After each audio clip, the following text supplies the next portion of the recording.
Ouais.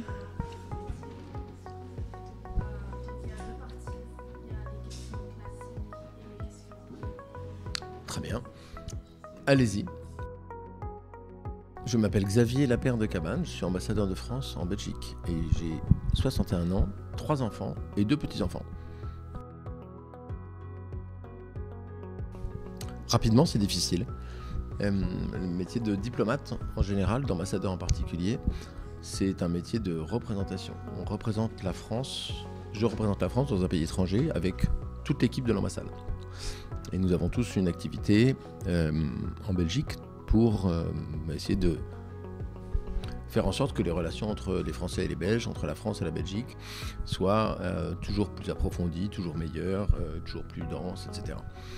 Donc c'est un métier qui nécessite de connaître le pays dans lequel on est, donc d'apprendre ce que c'est que la Belgique, d'apprendre, de connaître les Belges qui sont importants, les Belges qui comptent, de connaître les intérêts de la France en Belgique et d'essayer de faire en sorte que ces intérêts soient mieux défendus, mieux protégés, mieux promus et donc de faire mieux connaître la France en Belgique. Il s'avère que la Belgique est un pays qui est très proche de la France et donc les Belges connaissent bien la France et réciproquement. Donc c'est plus facile. C'est assez varié, mais pour ma part, j'ai fait des études de sciences politiques, ce qui aujourd'hui ce serait l'équivalent d'un master d'affaires publiques. J'étais à l'Institut d'études politiques de Paris, à Sciences Po.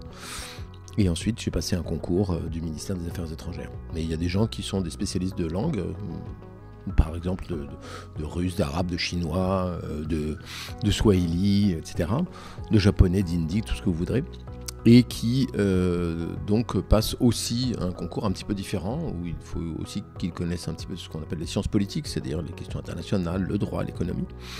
Et puis aussi, ils font valoir non seulement leur connaissance d'une langue, mais également d'une région du monde. Parce que un diplomate, c'est quelqu'un qui doit connaître le pays dans lequel il est, et a fortiori différentes régions du monde. Et s'ils sont spécialistes d'une région en particulier, ça en fait de bons connaisseurs des problèmes qui peuvent se poser en matière de géopolitique, quoi.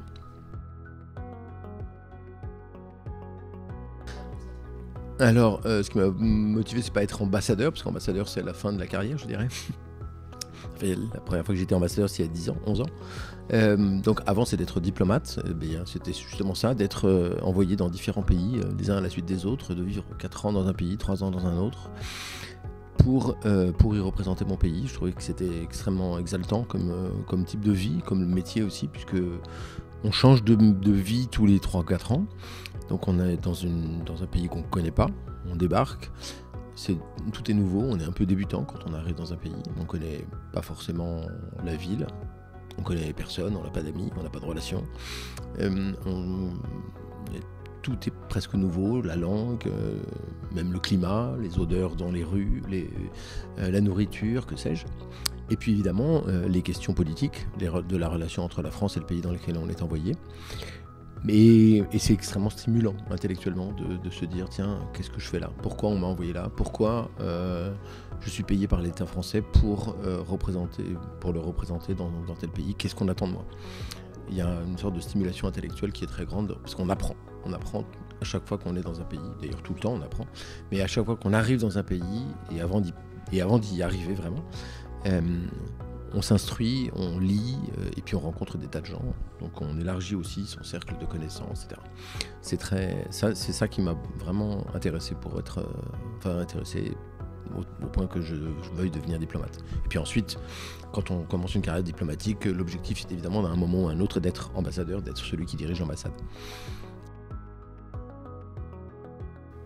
Je ne sais pas ce que c'est qu'un métier facile. Alors soit je vous dis oui, c'est un métier très facile, ça veut dire que n'importe qui est capable de le faire et donc je suis un crétin. Soit je vous dis c'est un métier très difficile et il faut être très, très brillant pour le faire et là je suis quelqu'un de très prétentieux. Donc c'est un métier, en tout cas, je ne sais pas s'il est facile, mais les difficultés qu'il présente me plaisent. Ah, elle a beaucoup de charme. Je veux dire que j'ai beaucoup aimé le bâtiment. Il a un caractère un peu vieux peut-être, un peu vieillot, mais je trouve qu'il y règne, le peu que je l'ai vu, une ambiance assez sympathique, taille humaine évidemment, parce que l'école n'est pas très grande, vous n'êtes pas très nombreux. Peut-être que c'est gênant pour vous, parce que ça fait que vous avez moins de copains que si vous étiez dans une école plus grande, mais d'un autre côté, je trouve qu'il y a un aspect très chaleureux dans cette école. Je trouve que le bâtiment est assez beau d'ailleurs, la cour est assez bien pensée. Bref, alors peut-être besoin d'un peu de modernisation, mais enfin ça viendra avec le temps. Mais non, j'aime bien votre école.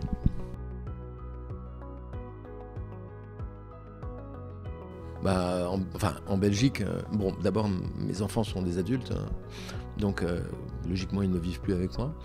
Et ensuite, en général, pendant l'essentiel de ma carrière, oui, j'ai vécu avec mes enfants.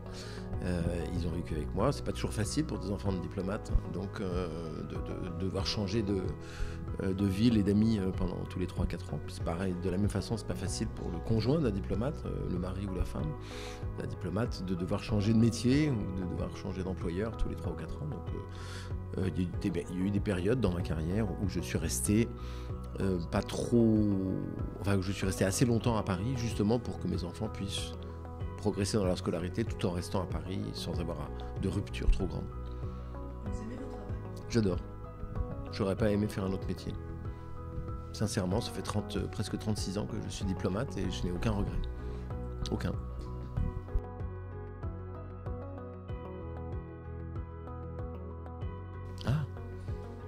Que j'ai rencontré.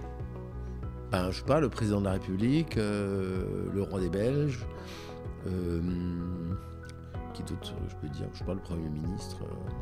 J'ai rencontré beaucoup de gens, c'est pas pour ça que je les connais. Hein. Mais j'ai rencontré évidemment beaucoup de personnalités, c'est normal. Oh, j'ai rencontré Lilian Thuram, tiens, voilà. Pardon ? Lilian Thuram, c'est un des... Ah ouais. Ouais, voilà, Lilian Thuram, c'est vrai que vous avez raison. Lilian Thuram, il était dans l'équipe de France qui a gagné la Coupe du Monde en 1998. La France et la Belgique, c'est des pays très proches. Selon vous, c'est quoi la plus grande différence? Alors, il y a beaucoup de différences. Il y a des différences de taille. La France est un tout petit peu plus grande quand même que la Belgique. Différence de climat, la Belgique, je dirais pas un seul climat, mais pas très très loin quand même, parce que dans les Ardennes c'est un petit peu différent du climat sur la côte, mais enfin c'est quand même pas fort différent. Alors qu'en France, entre Lille et Marseille, vous n'avez pas du tout le même climat. Pareil pour la nourriture, etc., pour les accents. Mais la Belgique, c'est quand même d'abord un autre pays. Même les francophones de Belgique n'ont pas... L'histoire de la Belgique n'est pas la même que l'histoire de France. Et même l'histoire des francophones de la Belgique n'est pas l'histoire des francophones n'est pas l'histoire de la France.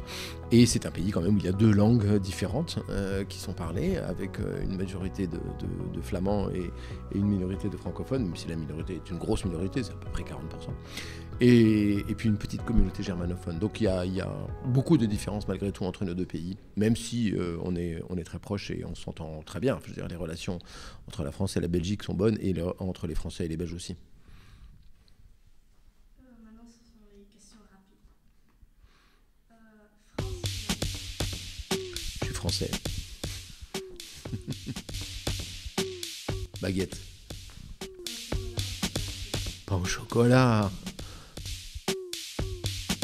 Les deux. Pardon. Étudier, c'est travailler. Mais étudier quand même. Lycée. Noir. Pardon. Stylo plume. Français. Alors, anglais, je le parle déjà. Néerlandais, je l'apprends. Mozart. De très très loin. Bref. Android. Merci. Merci.